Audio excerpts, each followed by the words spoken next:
The Concubine, an unknown Lovely Tales original. This isn't a story about a princess, and there's no fairy tale love in it either. It's a story of a deal, where emotions were sold, and a girl became the price of a man's pride. In a place where power is law, and bullets speak louder than truth, she refused to bow down. This wasn't just about survival. It was about reclaiming her worth. She was his woman, but not by choice, and she sure as hell wasn't planning to die quietly. The Concubine this time. The story will be told by the one who was never allowed to speak. The Concubine, Episode 4. "Where to, Vince?" asked the man in the passenger seat politely as soon as Vincent Carbone slid into the back of the car after leaving Emily Bennett's house. "Home," Vince said curtly, leaning back and closing his eyes. Suddenly, Emily's beautiful face flashed behind his eyelids. He jerked upright, blinking hard as the car turned from the narrow street onto the main road. He stared blankly at the passing traffic. His mind was troubled by his own behavior. Wasting time on some young girl was beneath him. There was no denying Emily's beauty, but Vince had never lacked beautiful women. Dozens had come and gone from his bedroom. Wealth and power meant no desire went unfulfilled. Every pleasure in the world bowed to money. He could have any woman he wanted. Yet here he was acting foolish over this one. What shocked him most was going through with the marriage ceremony. No matter, he reassured himself. I'll divorce her in a couple days. The ringing phone startled him from his thoughts. He checked the screen and answered impatiently. Yeah. His tone betrayed surprise at the caller. "Vince, we need to talk." The voice held none of the usual deference, only blunt familiarity. "Now." Vince's reply dripped with annoyance. "Right now?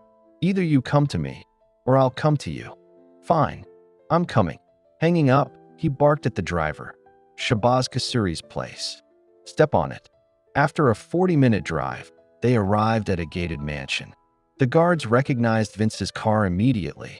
As they pulled up to the grand entrance, Vince strode inside, his bodyguards trailing silently. Two men waited in the opulent drawing room. Both stood to greet him. "Shabazz," Vince said, taking a seat. "This better be important." The middle-aged politician smiled. "When a man like you gets married, it's always important." Vince laughed humorlessly. "News travels fast. One must stay informed. Though I hear Mr. Thompson isn't pleased with you." Shabazz gestured to the other man, whose jaw was clenched tight. Vince turned to him. "Oh, and why's that?" "Duke Malone was my man," Thompson hissed. Vince shrugged. "Not anymore. Find another. You see this?" Thompson said to Shabazz. "First he insults me, now he threatens me?" Shabazz raised a placating hand. Duke's death was rash, but not worth fighting over. Thompson stood abruptly. "But your announcement that none of your men will enter that neighborhood again? That's unacceptable." Shabazz looked to Vince. "Perhaps reconsider that decision." "I stand by what I said," Vince replied coldly. Thompson sneered. "Then don't cry when those people rebel. Let's see how long they last without protection." As Thompson stormed out, Shabazz sighed. "This isn't good." "No," Vince agreed. "A poor congressman and a gangster walk into a bullet. Tragic." Shabazz studied him. "What's gotten into you? Since when do you care about some girl?" "I don't. A marriage license is just paper. 3 words undo it." Vince snapped his fingers. "I divorce you." "Done. And when will you say those words?" Vince smirked. "After I've enjoyed her. She's untouched. Fresh." Shabazz's grin turned sly. "And after? Will she be shared? Rumor says she's exquisite." Vince laughed darkly. "Hope springs eternal." As soon as Mr. Thompson stepped out of Shabazz Kasuri's mansion, he pulled out his phone and dialed a number. He'd already instructed his driver to head home. The call was answered on the first ring. "Yes, Mr. Thompson," came the respectful voice of Deputy Clint O'Reilly. "Clint," Mr. Thompson said smoothly. "Vincent Carbone is with Shabazz right now. Send someone to pick up that girl from her house." Clint hesitated. But how will she go with just anyone? According to my information, Vincent is sending his men at 10 o'clock. That girl doesn't know all of Vince's men. Send one of ours. She won't know the difference. Understood, sir. I'm out of town right now, but I'll have my men handle it. Should we bring her to you? Mr. Thompson chuckled. She was supposed to be your woman, Clint. Doesn't she belong to you more than me? Vincent won't take this lightly, Clint replied, tension creeping into his voice. Vincent didn't really marry her. Girls like her mean nothing more to men like him. When something comes too easily, it loses its value, and Vincent has never lacked for women. Then why should we risk provoking him over one girl? We're not provoking him, Mr. Thompson said coolly. We're reminding him we don't wear bangles either. Besides, when that broken girl goes home crying, when the whole neighborhood hears how she was ruined, they'll understand exactly who holds power here. Clint let out an impressed hum. So you're killing two birds with one stone. A good hunter never wastes an arrow, Mr. Thompson replied smugly. Sir, I agree with your plan, but you know Vincent. He might do something reckless over this girl. I know Vincent better than you, Mr. Thompson snapped. He won't risk an open war with me over some nobody. He's not that stupid. A pause. Then Clint sighed. Fine, Mr. Thompson. Your wish is my command. Where to, boss? Stammered Azim, Vince Carbone's secretary, from the passenger seat as the car idled outside Emily Bennett's house. To Thompson's estate, Vince replied through gritted teeth, his attempt at maintaining a calm voice failing completely. The veins in his neck stood out like cords. Yes, boss. Azim responded immediately. The driver floored the accelerator before the words had fully left Azim's mouth. The 20-minute drive to Mr. Thompson's sprawling mansion felt like an eternity. Vince shifted restlessly in his seat, his fingers drumming against the leather armrest, his eyes flicking repeatedly to his gold Rolex. The driver, familiar with his employer's moods, pushed the luxury sedan to its limits, weaving through traffic with reckless precision. As they screeched to a halt before the wrought iron gates, the guard stepped out of his post, recognizing Vince immediately. Despite this, he made no move to open the gates, though visible fear twisted his features when he met Vince's gaze. Seeing the guard hesitate, the driver barked, "Open the gate." But Mr. Thompson has given strict orders not to admit anyone. The guard stuttered, his entire body trembling like a leaf in a storm. Vince leaned forward, his voice dropping to a dangerous whisper that carried more threat than any shout. I'm not just anyone. The simple statement made the guard's knees knock together audibly. If I open the gate, I'll lose my job, the guard tried weakly. Vince's eyes turned to chips of ice. Would you rather lose your life? The guard knew better than to argue further. Everyone knew when Vince Carbone made a threat, he followed through. And no job was worth dying for. With faltering steps, he shuffled to the controls and opened the gates. The car surged forward the moment the gates parted enough to allow passage. At the end of the paved driveway, Vince was out before the vehicle fully stopped, his four bodyguards, Rukhsar, Baksh, Imtiaz, and Bakar, scrambling to keep up with his long strides.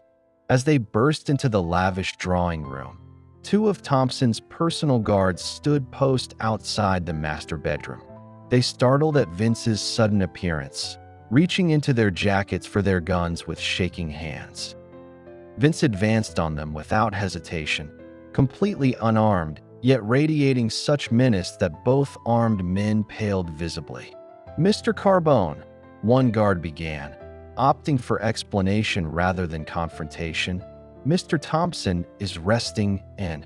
Vince's fist moved faster than thought, a hammer blow to the temple that sent the first guard crashing into the bedroom door before sliding unconscious to the floor. You should rest too, Vince said calmly, turning his gaze to the second guard, who immediately raised his hands and backed away. Rather than knocking, Vince delivered a powerful kick to the solid oak door. It shuddered but held. With a jerk of his chin, he signaled his men. Imtiaz and Baksh rushed forward, slamming their shoulders into the door until the lock gave way with a splintering crack. Inside, Mr. Thompson lounged on a plush sofa, an expensive crystal glass in hand, half-empty bottle of golden liquor on the glass table before him. He didn't even glance up as the door burst open, continuing to sip his drink with affected nonchalance. "Where is she?" Vince demanded, dispensing with any preamble. Thompson smirked. "The girl? Or your blushing bride? Whatever you want to call her. Where is she?" Thompson made a show of ignorance. "How should I know anything about your wife?" The words had barely left his mouth when Vince moved like lightning. A brutal kick to the chest sent Thompson and the sofa crashing backward. Before he could recover, Vince had him by his designer tie, hauling him up like a rag doll. "Seems you've forgotten who you're talking to," Vince growled. Thompson wheezed, blood trickling from his split lip. "You'll regret this. Carbone. If you survive this, maybe," Vince said coldly, pulling his pistol from its shoulder holster. "You've lost your mind." Thompson gasped, genuine fear flashing across his face for the first time. "Over some girl? You have until 3 to tell me where she is," Vince said, pressing the muzzle to Thompson's forehead. 1. Before he could say 2, Thompson broke. "She's with Clint, at his place on Elm Street." Vince shoved him away contemptuously. "Pray she's unharmed. Your continued existence depends on it." Back in the car, Vince reloaded his pistol with methodical precision as they sped toward Elm Street. "Tell me about Clint O'Reilly," he ordered Azim. Azim recited without hesitation, "Deputy O'Reilly, Thompson's right hand, runs all the protection rackets. His father disowned him years ago over his criminal activities, though his mother and sisters still maintain contact. 3 sisters, 2 married, 1 in college. The father refuses to even. I don't need his life story," Vince snapped. "Just his weaknesses." The car screeched to a halt outside Clint's compound 15 minutes later. The guard at the gate barely had time to react before Vince's fist sent him into unconsciousness. Gun drawn, Vince kicked in the reinforced front door. 2 bodyguards in the foyer reached for their weapons, too slow. 3 precise shots from Vince's silenced pistol dropped them where they stood. At the end of the hall, 2 more armed guards stood outside a closed door. They fumbled for their weapons when they saw Vince, but his pistol spoke first, the silenced shots punching holes in their chests before they could clear their holsters. Without breaking stride, Vince delivered a powerful kick that shattered the door's lock. As the door flew open, his heart pounded with a fear he'd never known before, the terror of what he might find inside. To be continued. Some stories don't end, they just wait in silence to strike again. Vince's silence is louder now, and Emily? She's walking deeper into the fire. If this shook something in your heart, don't let the next episode slip by. Hit subscribe, share it with someone who loves bold stories, and let's walk this dark road together, one secret at a time. Thanks for joining us.